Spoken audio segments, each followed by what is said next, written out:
রাতের বেলা ঘর আলোকিত করার জন্য একটু আলোর প্রয়োজন, কিন্তু বাবা কারো কাছে যান না, দরজা বন্ধ। এই কথা বলে তিনি স্ত্রীকে বুঝ দিলেন। ভাইরা কিন্তু ঘুমায় গেলেন বারবার, শুধু একই চিন্তা। ওই ঘুমন্ত করে আল্লাহর নবীর সাথে তার স্বপ্ন যুগে দেখা হয়ে গেল। আল্লাহর নবী স্বপ্নে বলতেছেন, ইমরান টেনশন করো না, চিন্তা করো না, তোমার মেয়ে রাবেয়া সাধারণ কোনো নারী নয়, সাধারণ কোনো মেয়ে সন্তান নয়, বরং আল্লাহর দরবারে তার মাকাম মর্যাদা অনেক বেশি। সে অনেক বড় একজন নেককার নারী, তার ব্যাপারে আমি নবী তোমাকে সুসংবাদ দিলাম। ভাইরা আমার, আল্লাহর নবীর স্বপ্ন যুগে রাবেয়ার ব্যাপারে তার বাবাকে সুসংবাদ দান করলেন। আর বলতেছেন, ইমরান প্রয়োজন তোমার পয়সার, প্রয়োজন তোমার টাকার, প্রয়োজন একটু সাহায্যের, আমি নবী তোমাকে পাঠাইতেছি। বসরার গভর্নরের কাছে যাও, যায় তুমি আমি নবীর পক্ষ থেকে পয়গাম শোনা দাও। বসরার গভর্নর প্রতিদিন সে 400 বার আমি নবীর শানে দুরূদ পাঠ করে, আমি নবী তার সেই দুরূদ পাই, কিন্তু গতকাল সে আমার শানে কোনো দুরূদ পড়ে নাই। কেন পড়ে নাই? কারণটা তার কাছে জানতে চাইবা। কারণ এই দুরূদ পড়ার খবর দুনিয়ার কেউ জানে না, বরং সে জানে, আল্লাহ জানে, আর আল্লাহ আমাকে জানায়।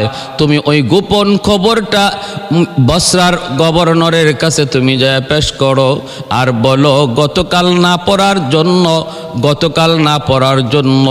গতকাল না পড়ার খেসারত হিসাবে সে যেন 400 দিনার তোমাকে সাহায্য করে। স্বপ্ন যুগে আল্লাহর নবীর কাছ থেকে এই সংবাদ পাওয়ার পর রাবেয়া বসরির বাবা ইমরান বসরার গভর্নরের কাছে যে হাজির। আল্লাহর নবীর বাতানো সেই কথাগুলি যখন বসরার গভর্নরের কাছে তিনি পেশ করলেন, গভর্নর অবাক হয়ে গেল। কারণ আমার এই খবর দুনিয়ার কেউ জানে না, এমনকি আমি আমার স্ত্রী পুত্র আমার মা বাবা কাউকে জানাই না, কিন্তু জানলো এই লোকটা কেমন করে। বোঝা গেল খবর সত্য, এবং আল্লাহর নবী আমার পড়া এই দুরূদ তিনি প্রতিদিন পান। বসরার গভর্নর এত খুশি হলো, এত খুশি, সাথে সাথে 400 দিনার ওনাকে সাহায্য করলো, আর 10,000 দিরহাম সে গরিবের মধ্যে বন্টন করলো। শুধু শুকরিয়া তান, আনন্দে শুকরিয়া তান 10,000 দিরহাম সে গরিবের মাঝে বন্টন করে দিল। আর বলে দিল, ভাই যদি এরপরও তোমার কোনো প্রয়োজন হয়, যে কোনো সময় তুমি আমার কাছে আসবা, আমি তোমাকে একটু সাহায্য করে উপকৃত হব। ভাইরা বন্ধুরা, তিনি তো এমন এক আল্লাহর ওলি ছিলেন, যার ওলি হওয়ার ব্যাপারে আল্লাহর নবী স্বপ্ন যুগে তার বাবাকে সুসংবাদ জানাইছেন। জোরে কোন সুবহানাল্লাহ। এ ভাই একটু খেয়াল করে শুনো, রাবেয়া বসরির যখন বাল্যকাল, অভাব এর ভিতরে বাবা ইন্তেকাল করলেন। ওনার বড় 3টা বোন, তাদেরও বিয়ে শাদী হয়ে গেল। মার ইন্তেকাল হলো, রাবেয়া বসরি বাল্য, কেউ নাই দেখাশোনা করার, কেউ নাই। ওই অবস্থায় বসরায় দুর্ভিক্ষ চলছে, মানুষের ঘরে ঘরে অভাব, রুজি রোজগার নাই, জিনিসপত্রের দাম ঊর্ধ্বগতি, চরম সংকট মুহূর্তে রাবেয়া একা হয়ে গেলেন। দেখশন করার মতো তার কেউ নাই। ওই রাবেয়া বসরি তিনি বের হলেন, কোথাও যাবেন। পথে ডাকাতের দল, একদল ডাকু ওনাকে অপহরণ করলো, তারপরে বাজারে বিক্রি করে দিল বাদী বানায়া। একজন ধনাঢ্যশীল ইহুদির কাছে বাদী বানায়া বিক্রি করে দিল। আল্লাহর ওলিয়া রাবেয়া বসরি এখন আর স্বাধীন নন, তিনি একজন গোলাম, তিনি একজন বাদী। মুনিবের অধীনে ওই ইহুদি মালিকের বাড়িতে যায় তিনি তার ঘরের কাম কাজ করেন, সারাদিন কাম করেন। আস্তে আস্তে বড় হতে লাগলেন। রাবেয়া বছরে ইহুদির বাড়িতে কাম কাজ করেন। ইহুদি সে তো আল্লাহ চেনে না, রাসূলকে চেনে না, রাবেয়াকে চেনে না, ধর্ম কি জিনিস জানে না। এক পর্যায়ে ইহুদির অত্যাচার রাবেয়ার প্রতি দিন দিন বাড়তে লাগলো, রাবেয়ার প্রতি দিন দিন বাড়তে লাগলো। রাবেয়া তিনি তো সারাদিন দুনিয়ার মালিকের কাম করেন, আর রাতের বেলা আসল মালিকের কুদরতি কদমে সাজদায় পড়ে যান। ভাইরা বন্ধুরা, একদিন কোনো এক কারণে ইহুদি মালিক ওনাকে মারলো। রাবেয়া বসরি প্রচন্ড মার খেলেন মালিকের পক্ষ থেকে। রাতের অন্ধকারে তাহাজ্জুদের টাইম, রাবেয়া তার ঘরের কোনায় বসে বসে আল্লাহর কুদরতি কদমে সেজদায় পড়ে কাঁদতেছেন। এমন কান্না কাঁদতেছেন আর বলতেছেন, ওগো আসমানের মালিক, দুনিয়ার মালিক আমাকে চেনে না বিদায় আমাকে মারছে। তুমি এজন্য আমার মালিকের উপর নারাজ হইও না।